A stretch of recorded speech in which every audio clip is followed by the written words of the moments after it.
Hello and welcome to the world of me and microbes. Me, Ankita Patadia, Assistant Professor in Microbiology Department at LJ Institute of Applied Sciences, LJ Campus. And let's start the discussion about the microbes. Today, the topic of discussion is methods for the differentiation of fecal coliform.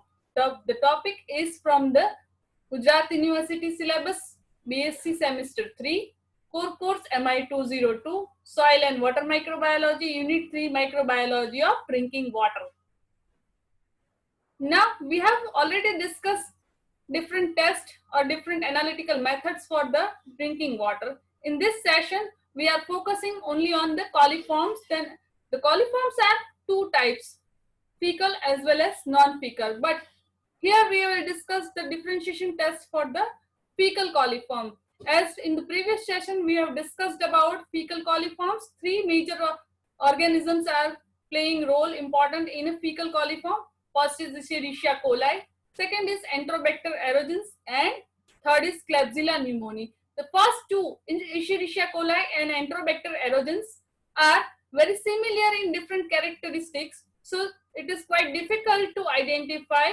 So there are various tests are there. Amongst them, here we are using two identifying tests for those two organisms. Now we have discussed in our previous session that coliforms are aerobic or facultative anaerobic gram-negative short rod, which can ferment lactose and produce acid and gas at 37 degrees centigrade temperature incubation for 24 to 48 hours. They are non-spore forming organisms, and the two organisms from that coliform about today we will discuss. Escherichia coli and Enterobacter aerogenes. Two different tests are there to differentiate those two organisms. First is the IMVIC test and second is the elevated temperature test. IMVIC test is a combination of four tests, and elevated temperature is a very simple and easy single test is there. Let's start the discussion in detail with IMVIC test. In IMVIC test, group of four tests are there. First is indole test or indole production test. Second is the methyl red test. Third is the Voges-Proskus test. And fourth is the citrate utilization test. Here, indole production test is a protein utilization based test, while methyl red test, Voges-Proskus test, and citrate utilization test is of carbon utilization based test. Let's begin with the indole production test. Indole production test is a protein based test. We can use any medium which is having protein, and protein must be having tryptophan or tryptone, because organism will produce tryptophanase enzyme and react with the tryptophan and produce indole, pyruvic acid and ammonia, as you can see in this reaction. So now that indole will react with the another reagent we are adding after the incubation. So indole will react with the Covax reagent. Here we have used Covax reagent. We can also use Ehrlich's reagent, that both are having para-dimethyl aminobenzaldehyde is a common, while in Covax reagent we are having amyl alcohol, as well as in Ehrlich's reagent we are having pure ethanol, 95% of ethanol. So both we can use.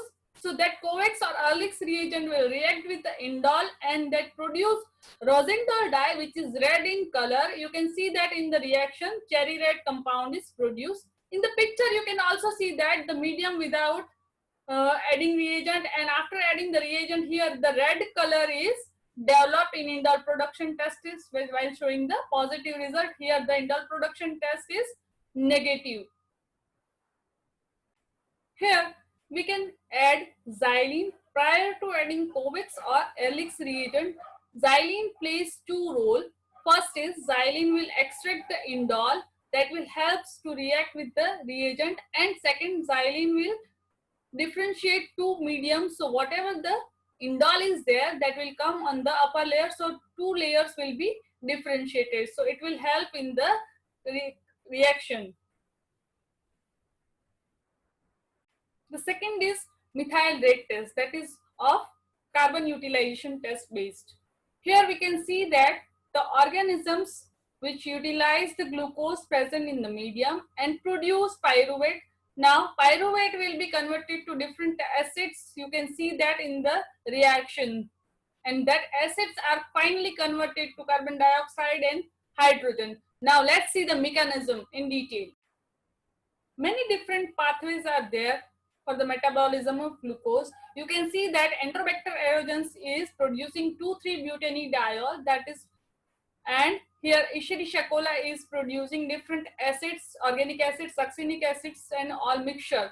So mixed acid fermentation as well as 2,3-butene-diol fermentation. So here we are using the medium having glucose, that is glucose phosphate broth, which is highly buffered medium. So if the mixed acid is produced, then the acidity of the medium will increase, means pH goes down. So here the pH becomes 4, while in 2,3-butene-diol the amount of acid produced is comparative less. So medium is buffered, so pH will not fall down and pH remain as it is 6.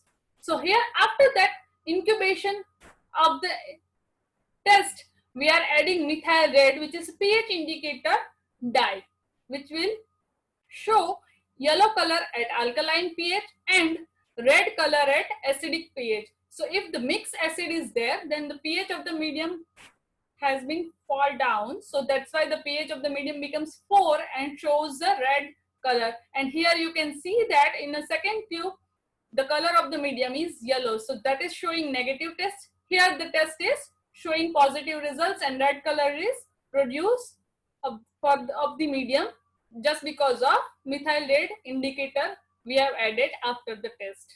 The second test is also based on carbon utilization test, that is a Voges-Proskes test. Here also we are using the medium glucose phosphate broth having glucose.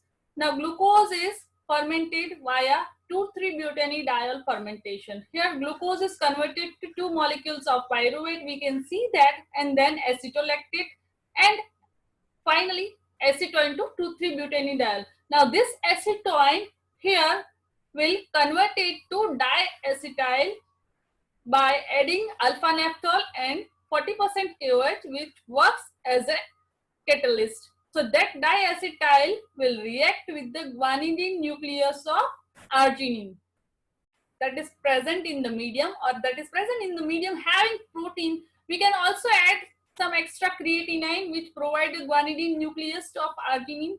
So that will help in the pink color complex formation. Here we can see that in this picture, Voges-Proskes test showing negative results. Here the positive test is showing pink colored complex is formed while we add alpha naphthol and KOH. Here first alpha naphthol should be added and then KOH is added. The third test is citrate utilization test, that is also a carbon source based test. Here in this test, name itself suggesting citrate. Sodium citrate in the medium works as a sole source of carbon source and ammonium phosphate as a sole source of nitrogen, and the medium is Simon citrate agar slant or Simon citrate agar slope, that is having pH indicator dye bromothymol blue, which shows yellow color at acidic pH, and alkaline pH it shows blue color. Let's see the mechanism. When the medium is having sodium citrate as shown in this reaction, the organism will produce citrate permeases and citratase enzyme which will convert the sodium citrate into pyruvic acid, oxaloacetic acid and carbon dioxide. Now that carbon dioxide again react with the excess sodium molecule from the sodium citrate present in the medium. In presence of water molecule, it will produce ammonium carbonate, which is increases the pH and causes the alkaline condition. So that's why the color change of the medium will occur here. Here in this picture, we can see that positive citrate test is and a negative citrate test. When the initial medium we inoculate, the color is green, and after the incubation, if the medium is showing positive result, the medium turns to blue color. And here the test is negative, means the citrate is not utilized by the organisms because the enzyme mechanism is not there in the organism which utilize sodium citrate as a sole source of carbon. So these four tests are used in an MVIC test. Now let's see which organism is showing positive result in which test. Here two organisms are there, Escherichia coli and Enterobacter aerogenes. In between them, Escherichia coli is giving positive results in indole production test and methyl rate test, while Enterobacter aerogenes will show the positive results in Voges-Pruskus test and citrate utilization test. Second test is elevated temperature test. This test is firstly proposed by the Egyptian scientist. Here the test is very simple and dedicated to differentiate fecal coliforms from non-fecal coliform. Here we are having the medium which is having glucose as a carbon source, and the organisms and coliform will ferment the glucose from the medium at 46 degrees centigrade. So Escherichia coli is able to grow at 46 degrees centigrade, while Enterobacter aerogenes will not grow at 46 degrees centigrade.